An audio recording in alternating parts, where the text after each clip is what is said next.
teman-teman, nama saya Bunga dan hari ini saya akan mempresentasikan mengenai bahan dan alat pastry. Yuk disimak. Pastry adalah bagian dari dapur yang mengolah semua jenis-jenis kue.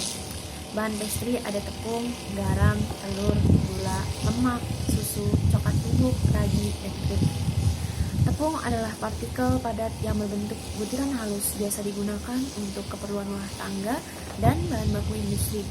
Komposisi tepung adalah 70% pati, 14% air, 11% protein, 1% gula, 0,5% mineral, dan 2% lainnya. Cara penyimpanan tepung adalah tidak langsung kena sinar matahari. Kelembapan udara yang cocok sekitar 19-24 derajat Celcius. Bebas dari serangga dan terpisah dari bahan lainnya. Berikutnya ada garam. Garam adalah sejenis mineral yang dapat membuat rasa asin. Ciri-ciri garam adalah mudah larut dalam air, halus, tidak bergumpal, dan bebas dari zat kimia. Berikutnya telur. Telur adalah salah satu bahan makanan hewani yang dikonsumsi berasal dari jenis-jenis burung seperti ayam dan bebek. Kegunaan telur adalah menambah nilai gizi, menambah harum, meningkatkan kualitas, memberi warna yang menarik, membantu pengembangan, dan memperpanjang jangka penyimpanan. Berikutnya gula. Gula adalah suatu karbohidrat sederhana yang menjadi sumber energi dan komoditas perdagangan utama. Jenis-jenis gula ada brown sugar, granulated sugar, caster sugar, icing sugar, sugar cube, glukosa, dan madu. Kegunaan gula untuk membentukkan produk yang dipanggang. Berikutnya lemak. Lemak adalah sebutan bagi minyak hewani pada suhu ruangan. Fungsi lemak adalah sebagai pengempuk, pengembangan produk yang dipanggang, dan memberi rasa lezat. Jenis-jenis lemak ada margarin dan mentega. Berikutnya susu. Susu adalah larutan yang terdiri dari belenggu lemak yang kecil dari air yang mengandung protein, gula, dan mineral. Susu mengandung mineral dan gula. Jenis-jenis susu ada full cream milk, skim milk, condensed milk, evaporated milk, fresh milk, dan yogurt. Berikutnya coklat bubuk. Fungsi coklat bubuk adalah sebagai penambah aroma, pengubah warna, dan penambah rasa. Selanjutnya kita membahas alat pastry ya. Alat pastry ada balloon whisk, rolling pin, rubber spatula, baking scraper, palette knife atau frosting spatula, piping bag, nozzle tip, candy thermometer, measuring jug, food scale, loyang, baking sheet, dan sieve atau periak.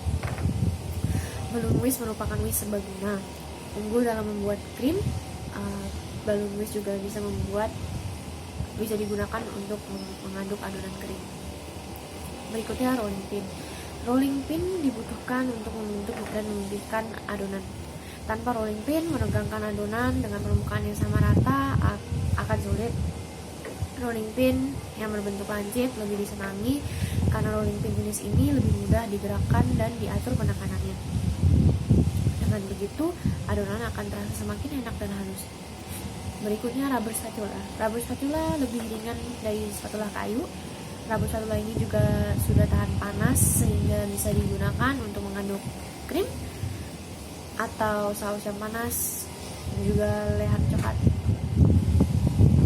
Berikutnya baking scraper. Bila adonan yang ada di dalam mangkok masih tersisa dan tidak bisa diraih lagi oleh spatula, baking scraper digunakan untuk mengambil sisa adonannya. Selain untuk mengambil adonan, baking scraper juga digunakan untuk memotong dan membagi-bagi adonan roti. Karena bentuknya yang beragam, ada juga baking scraper yang digunakan untuk mendekorasi kue dan membuat garnish coklat. Berikutnya ada palette knife atau frosting spatula. Palette knife atau frosting spatula digunakan untuk mengoles krim dan dengan rapih dan rata. Palette knife memiliki berbagai macam bentuk yang akan menghasilkan tampilan krim yang berbeda. Penggunaan palette knife harus disesuaikan dengan kebutuhan dan kue yang ingin dibuat. Berikutnya piping bag dan nozzle tip. Untuk membuat bentuk-bentuk krim seperti bunga mawar, bunga matahari, dan juga bentuk lain, krim dibentuk dengan menggunakan piping bag. Untuk membuat bentuk yang cantik dan beragam, dibutuhkan nozzle tip sebagai cetakan krim. Berbagai jenis nozzle tip bisa memberi kesan yang berbeda pada setiap kue. Berikutnya candy thermometer. Candy thermometer memiliki fungsi yang sama seperti termometer pada umumnya, yaitu mengukur suhu. Gula memiliki titik jenih yang lebih tinggi dari makanan pada umumnya, sehingga tidak bisa menggunakan termometer biasa. Gula harus dimasak hingga temperatur yang tepat untuk mendapatkan konsistensi yang sesuai. Berikutnya measuring jug. Agar kue yang dibuat memiliki bentuk dan rasa yang tepat, gunakan ukuran bahan persis dengan yang sedang ada. Karena itu semua bahan diukur dengan hati-hati.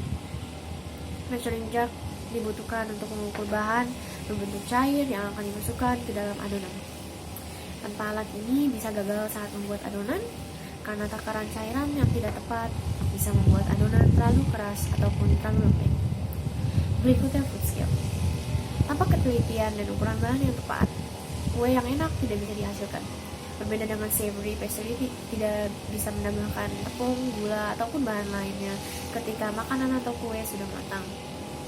Jika kue itu terasa tawar, maka tidak bisa lagi menambahkan bahan-bahan lain untuk membuat kue itu lebih enak. Karena itu, food scale wajib dimiliki untuk mengukur seluruh bahan makanan. Berikutnya, loyang dan baking sheet. Untuk memanggang kue dibutuhkan loyang sesuai dengan jenis kue yang ingin kita buat. Karena itu berbagai bentuk loyang dikoleksi. Sebelum menaruh adonan ke dalam loyang, dialasi terlebih dahulu dengan baking sheet. Dengan begitu, adonan tidak akan menempel di loyang dan kue pun bisa lebih mudah diangkat ketika sudah matang. Dan terakhir, sieve atau pengayak. Pada setiap tepung ataupun gula yang paling halus sekalipun, biasanya tetap ada berbagai partikel yang menggumpal. Jika tepung atau gula dibiarkan seperti itu tanpa diayak, maka adonan pun akan sulit tercampur dengan sempurna. Karena itu pengayak adalah salah satu barang yang sangat wajib untuk dimiliki.